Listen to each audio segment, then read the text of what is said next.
Hey, what's up, everybody? Happy Friday. Happy Friday. I'm here with Boss Man, and we're not going to be too long with intro. Today's sponsor, since our guest is a lady angler, is GFB Fishing. I'm wearing my Bass Pro Shop style that I designed.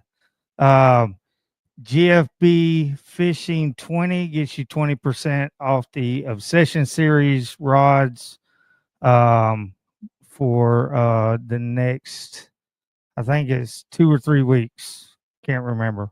So don't shoot the messenger. Anyway, um, always shout out Okeechobee Rustic Company. Always try to support her. I got to order my new, some more of this. Where's it at? Oh, I got rid of it. Anyway, her it's all natural stuff. Her natural laundry detergent I use all the time. Nouveau Riche is the new one. It's got that new money smell. At least that's what it's supposed to stand for. So anyway, go check her out. It's Okeechobee Rustic Company. And the one thing, ladies, also since it's ladies' night, um, Southern Sass Cosmetics. She's got all natural stuff. One of my friends down the street is Boat Ramp 10, gets you 10% off all of her cosmetic line. And trying to think anything else, but uh, with Okeechobee Rustic Company, Stinky Stompers. I'm telling you, it will. You need to get that for you after a hard day fishing with your water boots on or just your nasty boots. Just spray a little bit in before you put your feet in them. You will not regret it. So anyway, that said, I'm gonna bring on our guest tonight is uh, Savannah Kolba Outdoors, and we're gonna bring her on now. How are Hello. you tonight? Good. Good. Staying Thank warm up you. here. Yeah, thank you for coming on. And I was told to reach out to you from Mr. Crawley, and so I'm glad you reached out. And yeah, Glad to so be here. yeah, so is it cold up there? It has been. It's going in spurts. We had 70s all last week, and then it snowed twice over the weekends. We're back in the Huh. 70s, and it's supposed to be snowing again in the next couple of days. So, Oh wow, yeah, it was 47 last night and 80 today. So yeah, gotta um, enjoy the fishing while we have a few days here and there. yeah, that's what stinks about. If you're not into ice fishing, you're not doing much of nothing except maybe hunting. So, and And yeah, we'll or practicing, or we'll get into that because I seen a post you made about getting things ready. So, yeah, anyway, basically, we're just gonna get into who you are and where you grew up, how you grew up, and we'll just go from there, and we'll talk about Mr. Crawley and the rod building and everything. So I'll let you get started. Where did you grow up? so, a little bit of my history. I'm from this tiny, tiny little town in central Illinois. I was born and raised here. Hopefully, I'll be getting out of here in the coming years and going somewhere a little bit warmer down south. But for now, it's where I call home. Um, and really, I've been fishing since I could stand. Caught my first bass when I was 3, just going out with my dad. Always loved it. Loved going out, getting him up at 5 in the morning to go put some worms on a hook and fish somewhere. But it wasn't until I was a lot older that I realized it was something that I would like to further pursue. Okay. Um, So,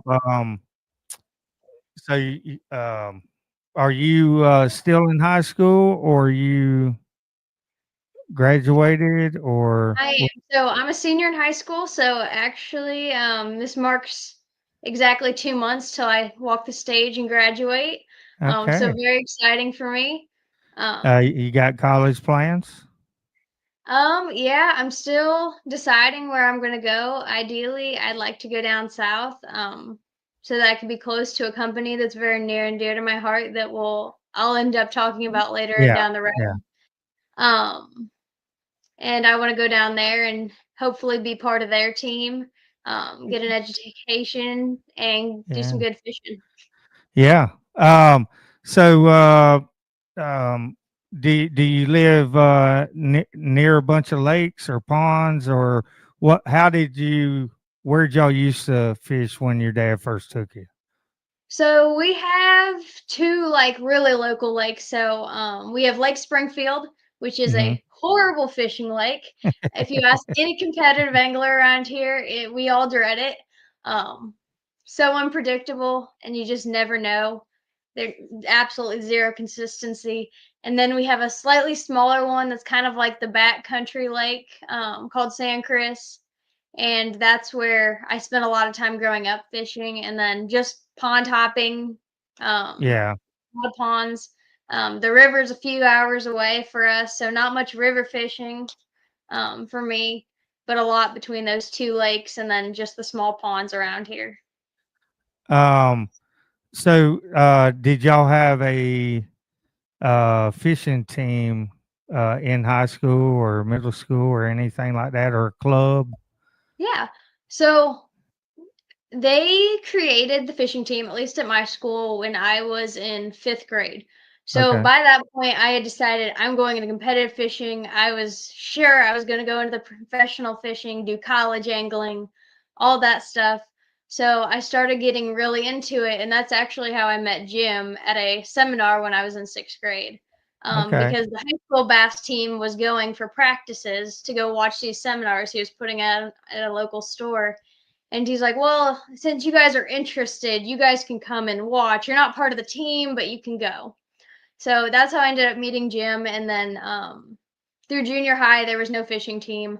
When I got to high school, my freshman year, I did join the fishing team. It was an all boys team for the most part, very small and close knit for the boys. It Right. was actually a pretty horrible experience for me. And Yeah. I ended up quitting doing competitive fishing, at least in the high school realm, until this year. Um, I just wasn't treated the same. I had some pretty negative things said to me and about me, just being Yeah. a woman who fished. And I wasn't allowed to do postseason stuff and go any further than that, which was really discouraging for me because for years and years and years, I was building up this idea that I'm going to join the fishing team, I'm going to be part of it, and it's all going to be great, and I'm going to have all these friends that fish, and that's just not how it was for me. And Yeah. that's the biggest reason that I started Savannah Kolba Outdoors in the first place was that negative experience that I had during So my so year. you were only girl on the team. So it was me and there was two other girls that came. They came to one practice and I never saw them again. Oh So wow. it was Wow. me and about 10 other boys. And so because I don't know, I mean I kind of was building rods when up in Alabama Mhm. before I moved back to Florida. And it's usually two people on the boat with a parent or a coach driving. Is that how Yeah. y'all's was? Um, Okay. that's how it generally was. I was the only girl, and then everyone else was kind of partnered up. At the end of the season, we ended up having one of the girls come back. And they actually rather, instead of giving me a partner, preferred that she went on a boat of three and took a penalty.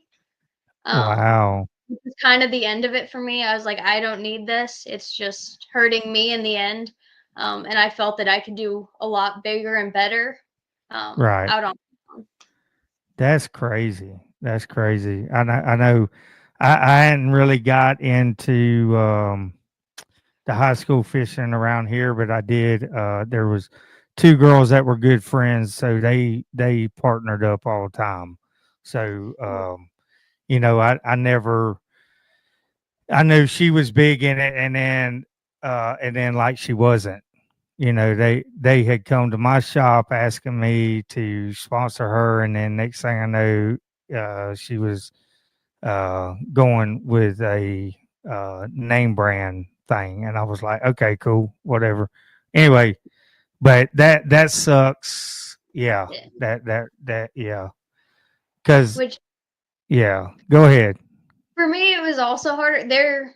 Fishing is definitely a growing sport around where I am, but it's still definitely in the process. And especially when I started, there was maybe 3 girls in the entire high school fishing circuit that I Yeah, saw maybe once a year at a tournament. Like we'd cross paths. So it was right. kind of one of those things where if you didn't have a partner before you went into it, or Yeah, just happened to have another girl in your school, it was kind of a you're on your own kind of thing, which is sad and part of why I wanted to advocate so much for it because it's something I loved. And I was lucky enough to have a dad that was willing to get me a boat and help me get there, whether I right. had a partner or not. But a lot of girls that if you just want to go out and find a partner and fish, that can be a very hard process to go through. As Yeah, someone who tried really hard to find a partner. yeah, Um, yeah. I got you. I mean, yeah. I mean, so I mean, just quick background because I started the girls. I had one girls business called Girls Fish Two, and it was like this algebra two and not TOO, and it did good locally when I lived in one place in Florida, and then I wasn't ever going to do it again just because there wasn't that support. And so then my dad talked me in. He's like, "Look, you need to do it again." So I came up with a different path, and it's there's a there's a big growing, and that's why reason why I wanted to have a ladies' night because I see more and more girl captains, starting to do guide services, which I'm fixing to do one next Friday. That'll be a either live or pre-record with a captain, um, and she has a big story. But and I started the business because I seen that I wanted something just for the women, and it's amazing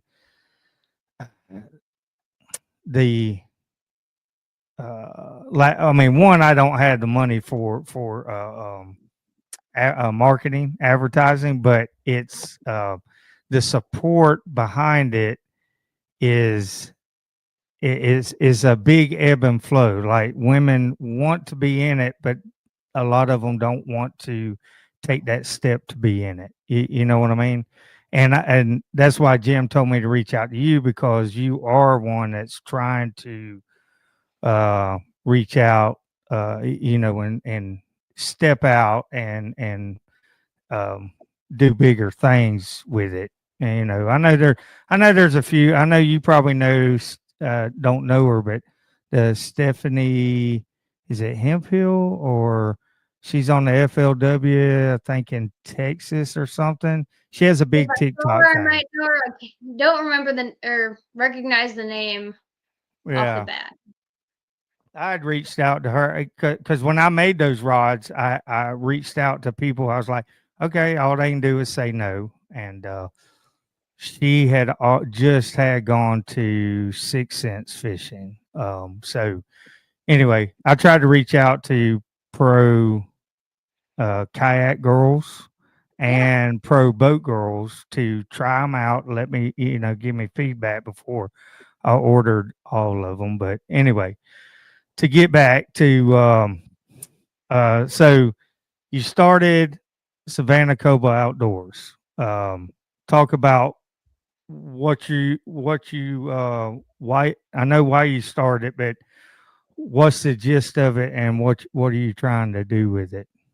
So, Savannah Kolba Outdoors is originally it was just kind of a thing that I started not only as my competitive fishing brand, but there was also a big fishing event that locally that I wanted to partake in, and my dad was like, "Well, you can't just do that." Like you have to have something. So I ended up publishing a kids activity book that I ended up giving away at that event. So that was kind of the youth and teaching side of Savannah Kolba Outdoors Yeah. that I started. And throughout time, it's become a lot of things. Most of the time, I'm using it for either teaching or advocacy. I, since day one, have been a huge advocate of not only women in the outdoors, but also youth and individual with disability. Um, that's just always been a huge mission of mine since I was a child for most of my journey so far. Right. Um, and I was always told, well, you're a kid or you're a woman or you're both. Like, you can't do these things. And I wanted to be someone out there that other kids or even adults can look at and go, oh, it's possible. There is someone out there. And I wanted to be someone that those people could also look to and ask for help. And if Yeah. I couldn't help them, I was willing to direct them. Um, and it's gone really well. It turned into Savannah Kolba custom rods eventually. So now I build custom rods most of the time, which supports my volunteer side of it, Right. and donation side. So the book you published, now explain what that what that was some more. Yeah. So the activity book was basically me going. My dad's like, you can't just go to this event and show up and be like, I'm here. Um, I was like, "Okay."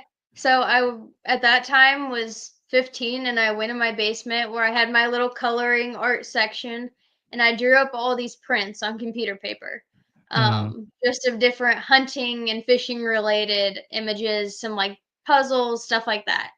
Um, and I brought up this stack of them to my dad. I said, "Here you go."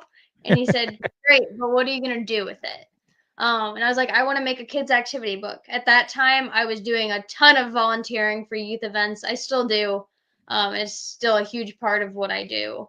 Um, and I was like, I want to make these and then I can give them out at the event. And then when I go to all these youth events, I have something. Um, so he helped me and we got a bunch of sponsors. And then 2 weeks later, we had our first 250 printed out that I ended up giving almost all of them away at that event.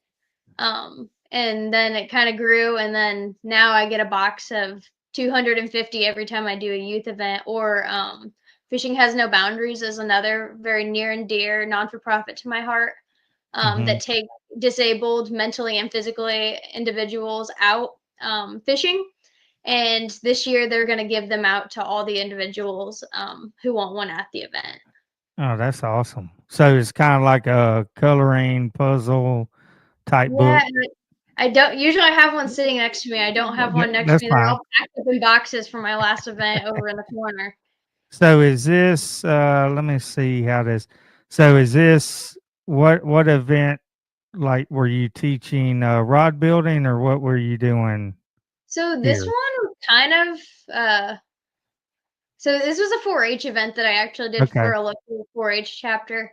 And it was kind of very last minute. I work really closely with Illinois DNR. Tad, who is our main fish biologist around here, is a Right. really good friend of mine by now. And he usually does the biology portion. He's like, they need someone to actually teach like the lure building and about fishing at this Yeah. fishing for 4-H.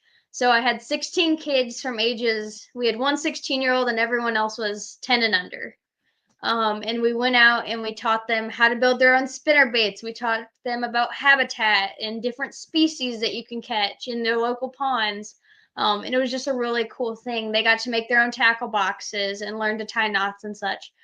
So just a really cool hands-on event that I got to do with some really cool kids where they Yeah. got to go and make their own lures and make their own tackle box. And the next day we got to go out to a local pond and we got to fish with all of it. And we caught Oh, some that's great cool. fish out there. But that was probably one of my favorite events to date that I've done just because I got to see these little kids, some of them were as young as 5 years old, make their own lures and then go out and catch fish with them and then be able to be like, oh, this is a bass or this is a Yeah. catfish, and be able to identify it and tell me about what they learned, which was super cool for me. What was most of them girls?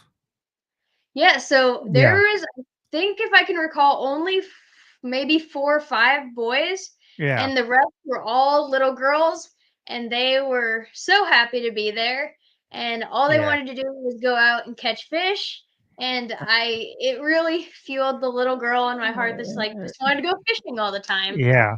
Yeah. but it was very cool because it was a majority girls. Oh, that's cool. Yeah. So I have some of the pictures. So before um, so when did you start rod building? What made you want to do that? So, kind of a little backstory, my dad started rod building about a year before I ever did. Year, 2 years before I did. Because when I first started competitive fishing, he had went to gym and was like, "Hey, Savannah's gonna start competitive fishing. I want to get her a really, really good rod that she can use and go out and be hers." And he's like, "What would you recommend buying?" And Jim called my dad. He goes, "Well, there's nothing better and better quality than a rod that you built." That's So right. my dad ended up building my first rod for me. No, not a jab at my dad. It is not the most beautiful rod, but I still use it almost every day. I love it. I take it to practices with me, and it sits over on my rod rack, and I absolutely love it. Um, so he got into it, and then my dad was doing it, so I was like, "Well, who wants to do what their dad does? That's Yeah. weird." Yeah. No teenage girl ever. So it was about the summer after we started doing, or after I did competitive fishing for the high school. And I was actually invited to ICAST by American Tackle because I fished Okay. and was on their pro staff program Mhm. whenever it was just American Tackle. Right. And they were like, "Hey, like every year we take a couple of people on our pro staff team and some rod builders, and they go and we just kind of have them and they walk around and network and stuff." I was like, "Oh, that'd be super fun." So my dad's like, "Sure." We got on a plane, we went to Orlando. Yeah. We ended up there, had a blast, met a bunch of great people. But during that show, Mary Christie and Stephanie Mhm. Adderhold, which are two of the top rod builders in the country, Mhm. were sitting at the American Tackle booth wrapping rods. And I was just enthralled. Yeah. I thought it was the coolest thing ever. It was decorative wrapping, which was a whole new realm of rod wrapping that I had not known about. And I was like, "That's awesome. I want to try that." So that show, so that was like day 1 and 2. And then the Fuji Angler Resource booth was right across the aisle from us. Mhm. So Justina Edwards, who was the head rod Mhm. wrapper for St. Croix, Yep. does all the hand wrapping for their or their higher end rods, was Mhm. over there doing speed wrapping on guides. And we kind of got to know them. Met Bill Faulkner and Aaron Lowe over there. Great dudes if you ever get the chance to interview Mm. them or meet them. Um, but they kind of talked to him and told him about what I did in my story. And they had some extra rod blanks sitting over there that they'd put handles on stuff already. Um, and on day 3, they're like, "Hey, do you want to wrap your own rod? Like, we have extras here. We'll mail it back home to you, but do you want to try doing it?" Um, so I did end up doing it, and Justina taught me how to do all the guide wraps and stuff. And then with the help of Mary Christie and Stephanie, I learned a little bit about the decorative wraps. I ended up having it shipped home where I completely cut off the decorative wrap I did because I hated it with every ounce of my being, and doing a completely new wrap on it a few months later. But after, and now that rod sits up in my thing as a reminder Yeah. of, oh my God, I hate that rod. It's so ugly. We're getting so much better. So it just sits up there now. But after I made that first rod, it was a couple of months, probably 5 or so months before I had done my next rod. I had the stuff, but I was busy with school and stuff, busy Right. year.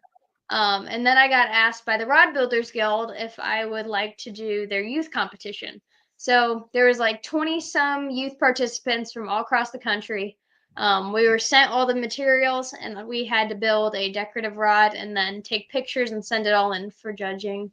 Um, and I actually ended up building my first red, white, and blue rod which is one of my other favorites to date. Yeah.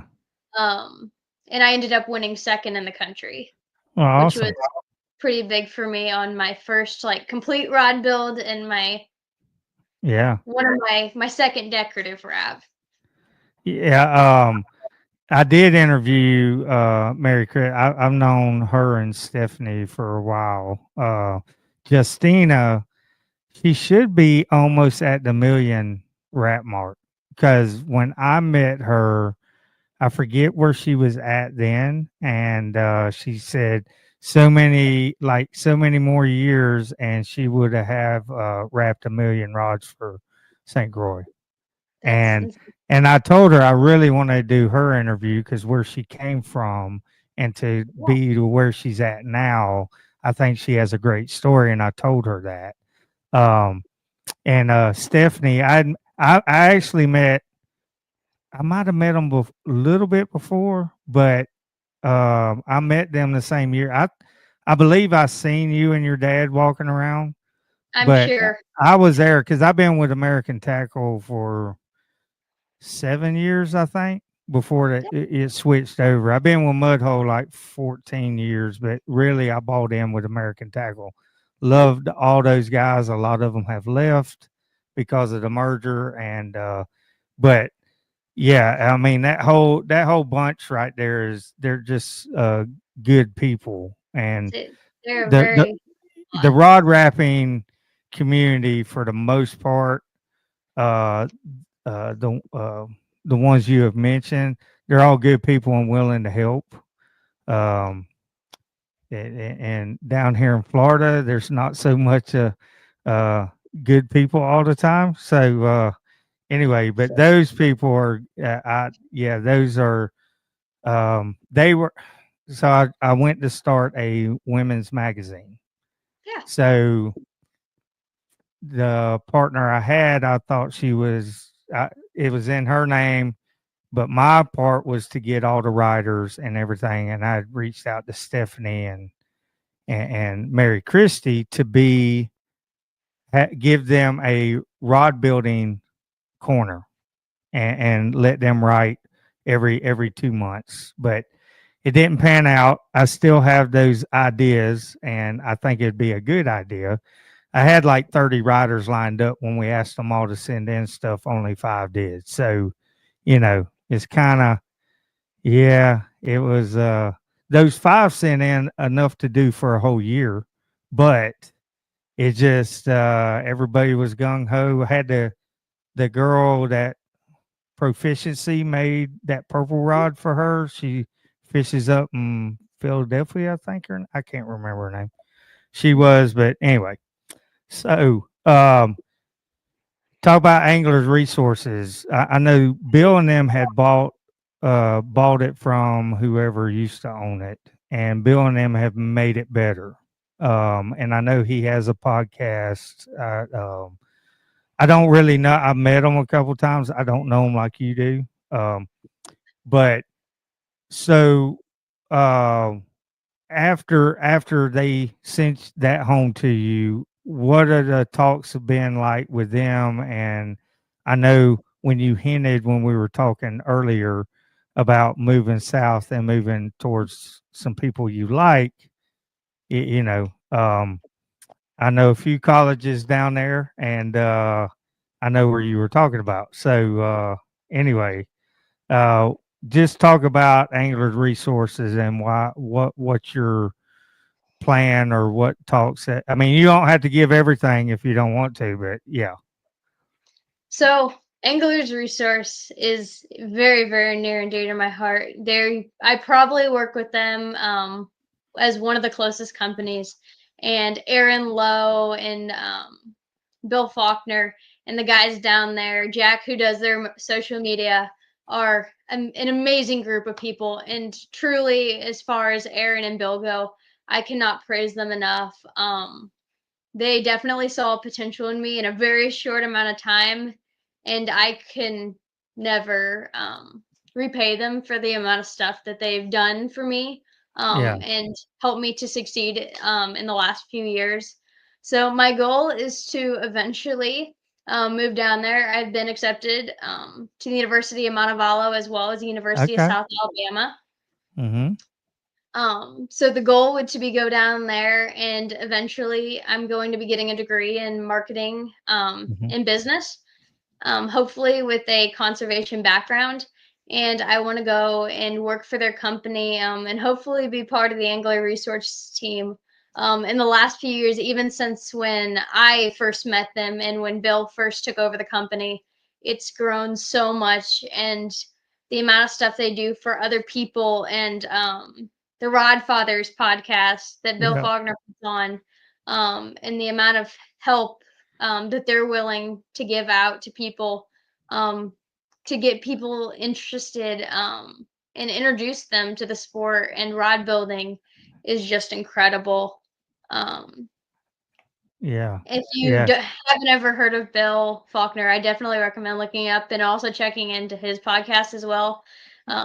I think I've heard every single one about 5 times. I'm a huge fan. My dad is an even bigger fan. I swear he listens to him while he sleeps. Um, but just a great group of people, and I know that they're planning on expanding a lot in the next couple of years. Mm-hmm. Um, so I'm actually going to be heading down there on April 9th.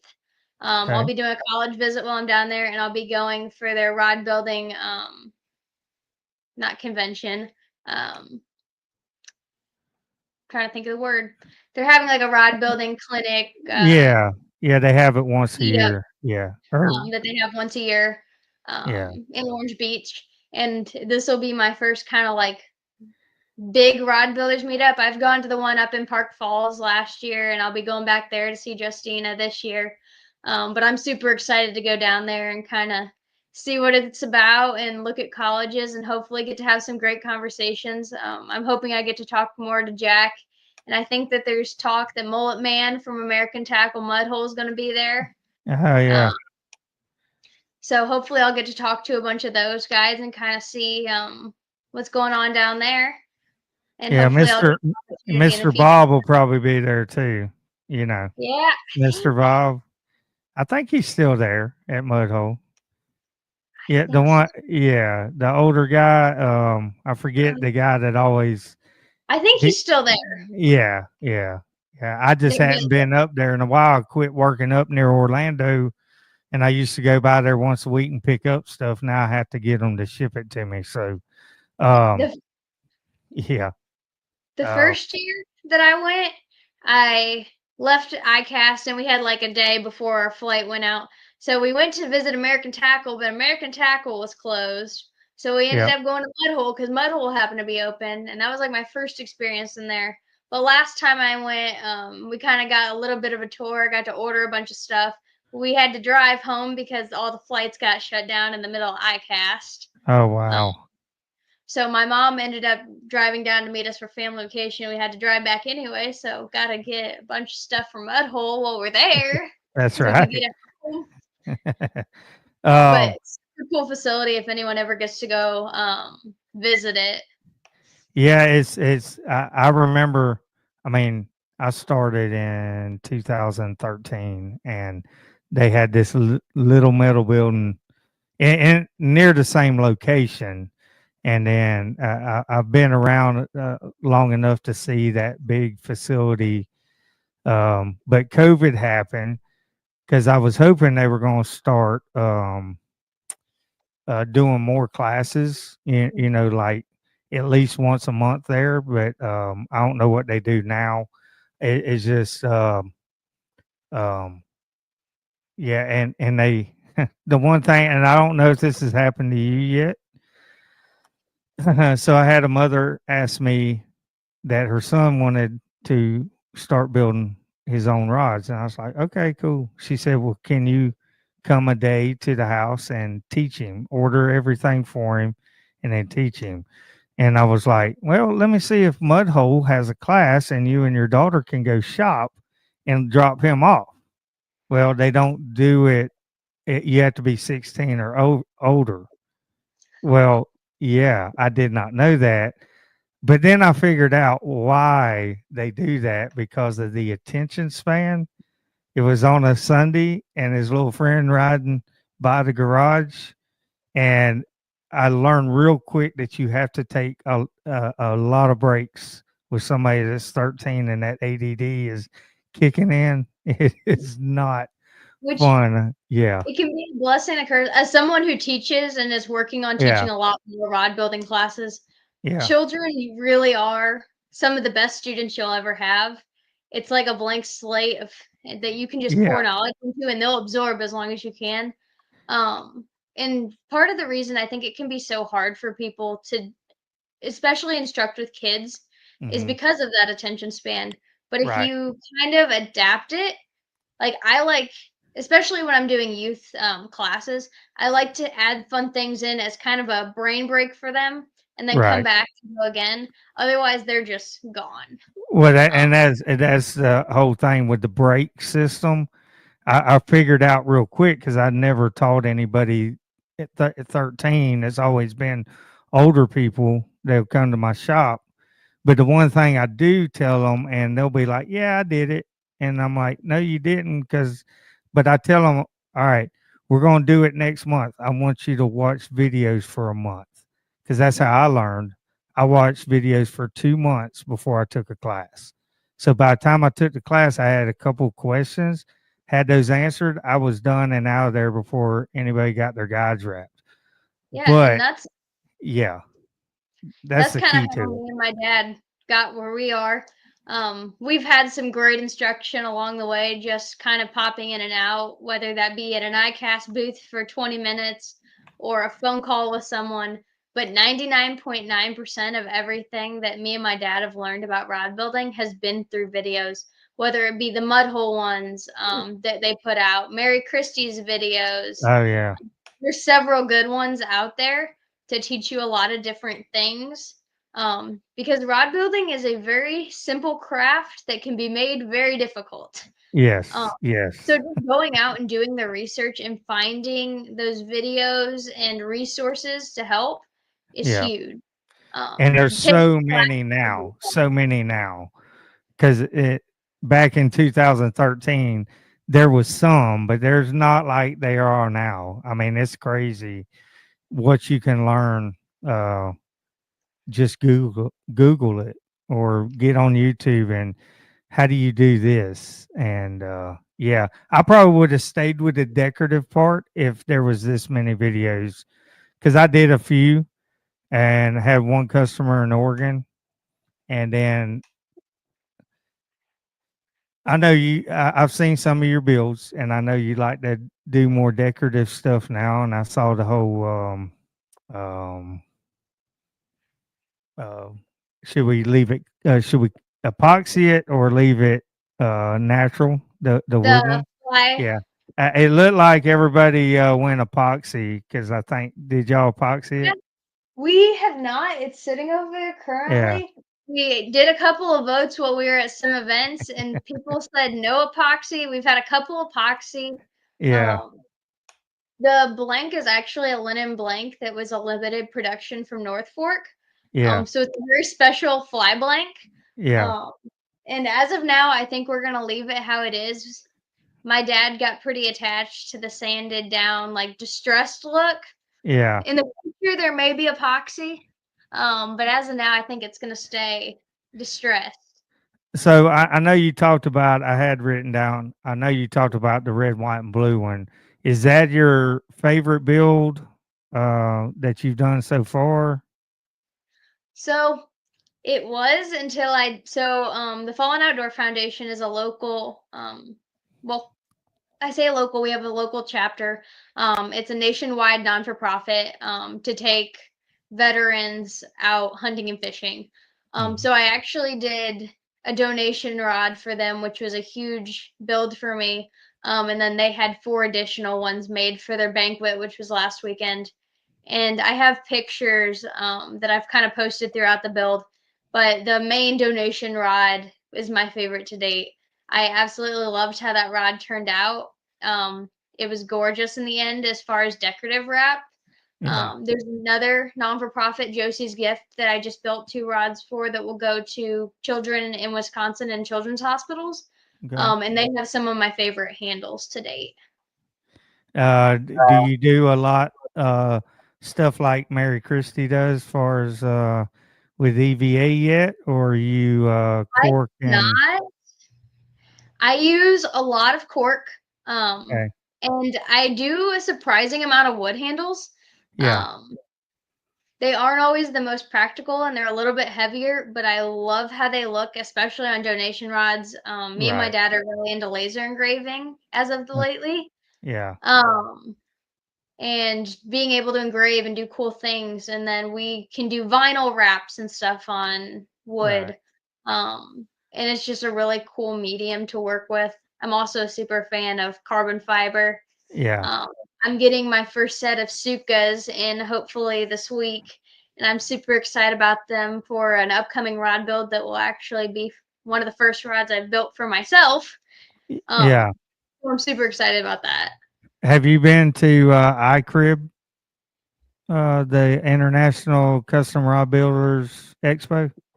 I have not. I wanted to go this year, and just with me Yeah, trying to wrap up high school and get all that right, stuff right, done, and then in April going to full land stuff in Orlando over the summer. right. It just got really chaotic, and we have a couple other events going on around here during that time. My brother's a really good wrestler, so he was currently still in wrestling. I'm pretty sure he was at sectionals that weekend. Yeah.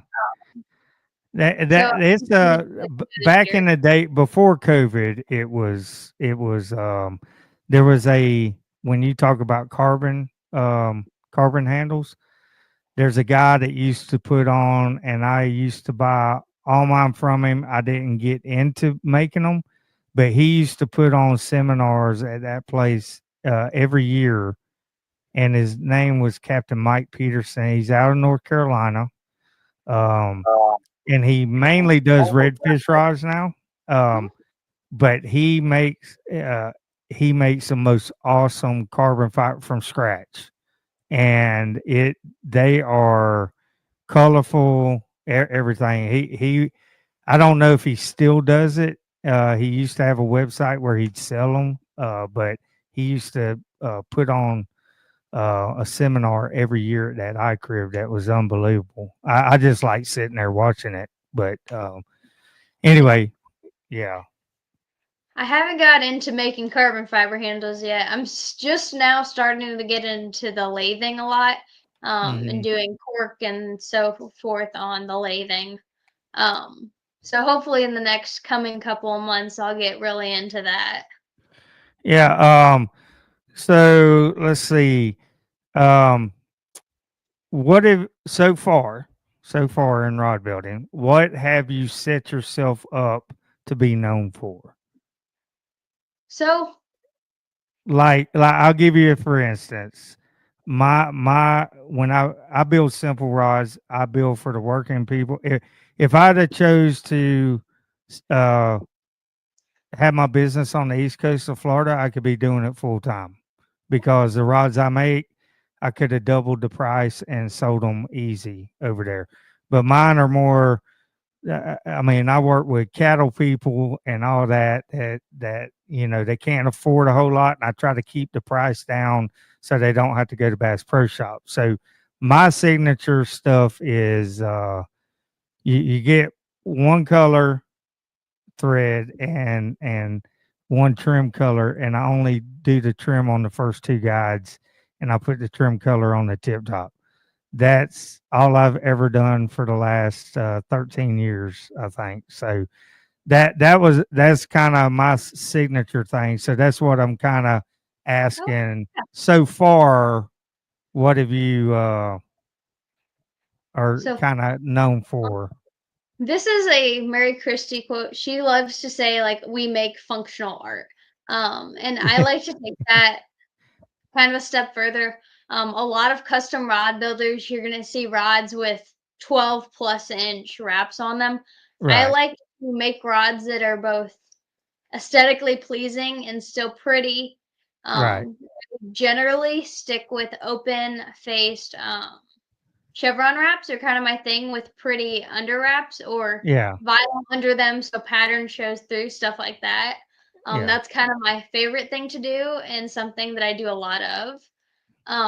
But really kind of my like claim to fame per se of my rod building is building a $200 rod that's $600 rod quality, but Yeah. still pitches and has sensitivity and is doing what it's meant to do functionally while also being aesthetically pleasing Yeah. and to each person. Yeah. That's yeah. I mean, that's kind of where I've always stayed. Where I don't want them to have to go to Bass Pro Shop an hour and a half away, when I can put your name on it. I used to have a big sticker lady that I could make. That was my thing for a while, was, and me and her parted ways. But that was for 10 years. She has files upon files of, she's never done it. I was always the one that tested her skill on what they could make in print, and that was what I like to do. And hey, I can put your name on it, and of course, Backbone Custom Rods. Have you met Mr. Schaefer? I have not. So if you go to ICAST this year, he will definitely be around Mudhole, because he Okay. picks up rods every week, and he he's the one that is the custom painter for everybody around the country.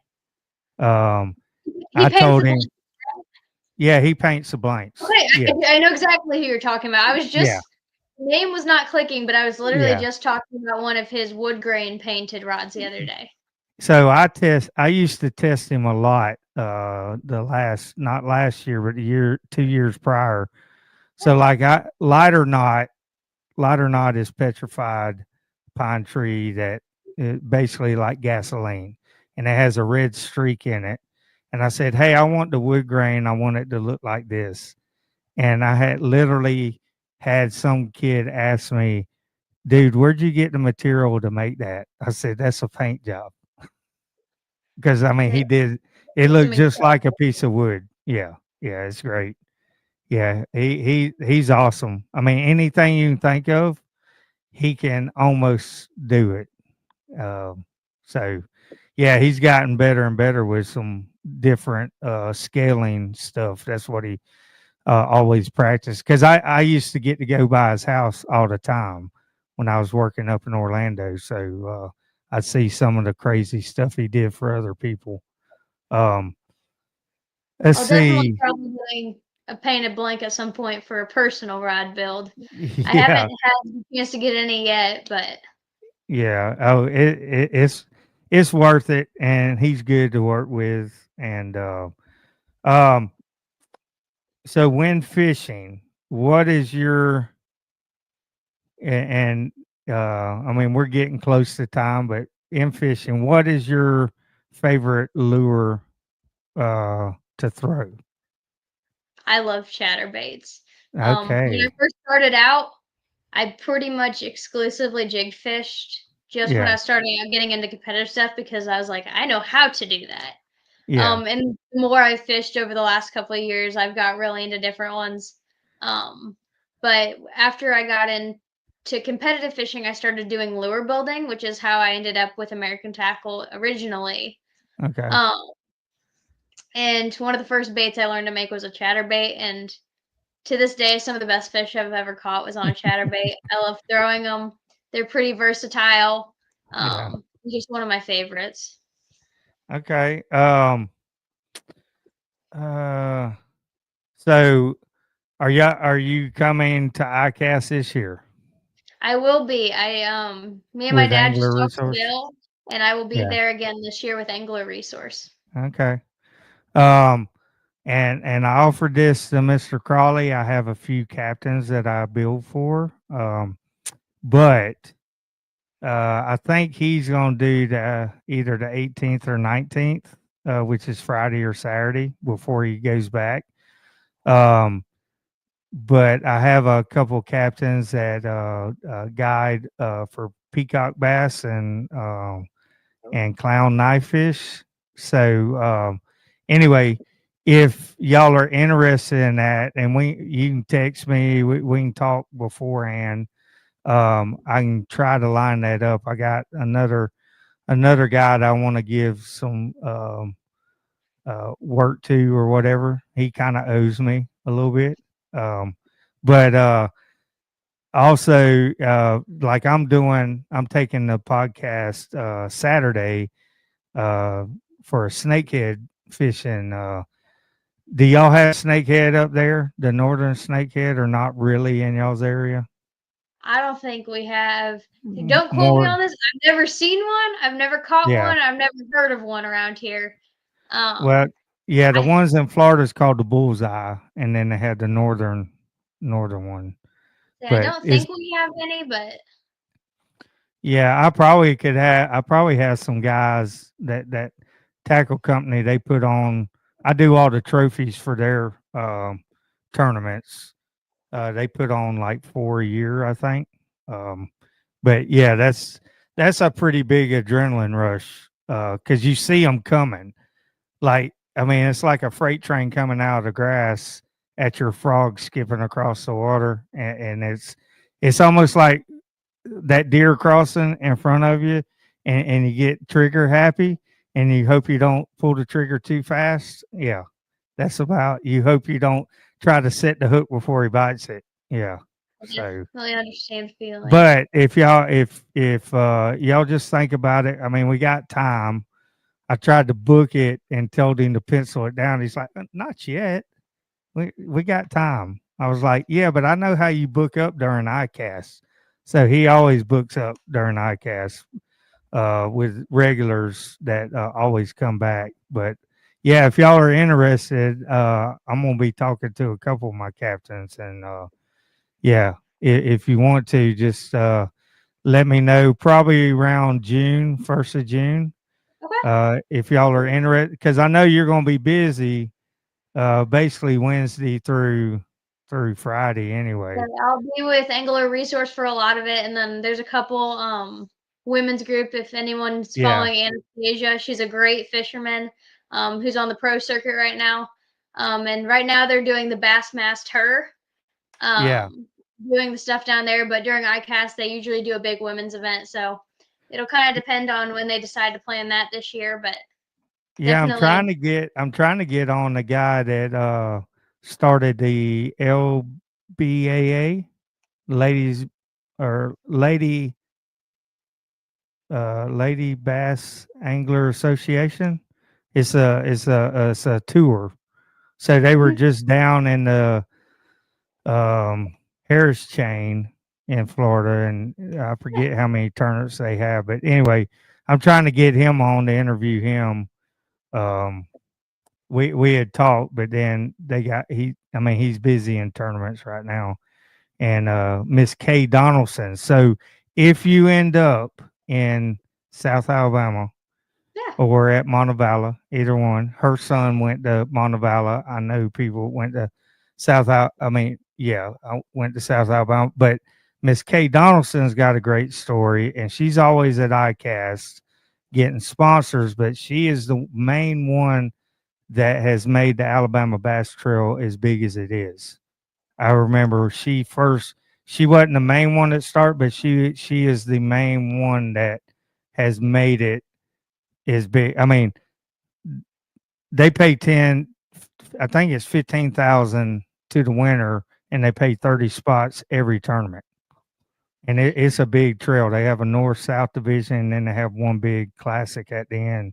So I'll try and track yeah, it out next year. yeah. Yeah. If I come, um, if I come, I should be there. But if I come, I'll see her. I'll point her out to you. You need to talk to her. I mean that's a whole marketing thing, and she's good people. So um, anyway, I think we're almost at the end. Just your future goal is right now is college and angler resource. That's what you Yeah. got. That's what you got on your mind right now, and basically being an advocate for women in the fishing industry. Yeah, I mean, so yeah, college and my college is kind of based on where I want to go in my future, and I definitely want. It took me quite a few years to figure out I don't want to be a nurse. My right, mom's a I'm like, I'm going to be a nurse. And then I was like, well, fishing. Yeah. So now that I'm here, I definitely will end up in the fishing industry in some capacity. Yeah. But going forward, now more than ever, advocacy for women in the fishing industry and even just women in male dominated industries Yeah. is a huge goal of mine, and promoting it and really showing women that it's worth the fight for a place here. Yeah. Um, Especially in the fishing industry itself, and fishing competitively in general can be a very hard group to kind of infiltrate yourself into. Yeah. Um, Fishing itself tends to be a very closed off sport. So when I got into rod building and it was like all these women and everybody talks and wants to help each other, I was like, what is this new world? Yeah. So I definitely encourage any woman out there, in any capacity, whether it be fishing, hunting, talk to someone. There's always women out there like me, or even the companies I work with, like Angler Resource, Batson Enterprises up from in Squim, Washington, Mudhole, American Lamb of Tackle. glass. Lamb of Um, glass. They're good just some too. great Yeah. companies, and they're always looking to support the next generation, not only of just the younger individuals, but also those women out there. Yeah. I'm Yeah. very grateful to be where I am because of companies like them that saw something in me, and people like Jim Crowley, who was really one of the first to ever give me an opportunity, and teach me what I needed to get further. I can't thank him enough for that either. Yeah. And my dad, I kind of got to shout out my dad here. He is my dadager. He helps me with my media. He helps me set up stuff. He goes on trips with me. He is one of the greatest people in my life. Um, and I would not be half as far as I am now without him by my side, helping me along the way. That's awesome. And I'm a girl dad too, so I know. uh, anyway, Savannah, thank you so much for coming on, and Thank you for hopefully, inviting. yeah, this will be shared around, and I'll be making some shorts of it after it airs Friday. I'll make Perfect. some shorts next weekend, and I'll send you some stuff you can use, whatever. Yeah, and anyone who wants to go out and follow my social media, it's Savannah Kolba Outdoors on TikTok, Facebook, Instagram. I have a little bit on YouTube, and I'll hopefully be adding more there soon. And my phone number is 217-720-8296. If you ever just want to reach out, whether it's just a question or you want to say, hey, and try and learn something or tell me something that you think I can improve on, whether it be my raps or something else, I'm always open to either helping people or getting help myself. All right, well, that's good. Yeah, and I'll have everything about you listed in everything below when this airs, so they'll be able to reach out to you that way. And I'm not going to put your phone number on there; they can message you, and I'll let you do that. But they just heard you say it, so. All right. Well, thank you. Have a great rest of the week and weekend, and maybe I'll see y'all at ICAST this year. Hopefully, we'll see you this year at ICAST. All Thank right. you. Thank you. All right. Appreciate y'all tuning in, and hope y'all enjoyed that. And again, I will have everything. Everything will be listed below, and you can reach out to Savannah if you have any questions for her. And we will um, see you next Friday on the Boat Rant podcast. Thank you.